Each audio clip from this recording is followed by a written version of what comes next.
When the current in a certain inductor coil is 5 amperes and is increasing at the rate of 10 ampere per second, the potential difference across the coil is 140 volt when the current is 5 ampere and decreasing at the rate of 10 ampere per second, the potential difference is 60 volt. The self-inductance of the coil is okay.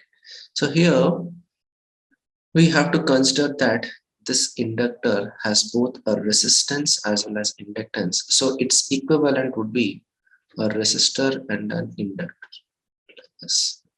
This is the equivalent of a real inductor which has both resistance as well as inductance. Right.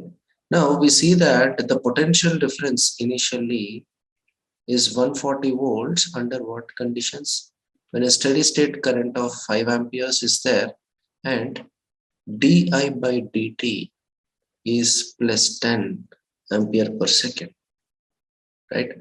So I can say that this 140 volts is the potential drop across the resistor, that is R into I, plus the potential drop across the inductor will also be in the same directions. This is at a higher potential, lower potential, higher potential, lower potential.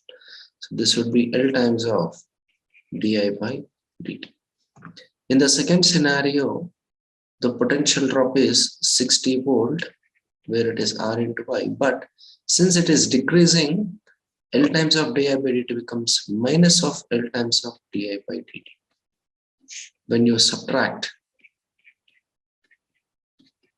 140 minus 60 is 80 equals to 2L times of di by dt, which implies L value is 40 by 10, which is 4 Henry, right?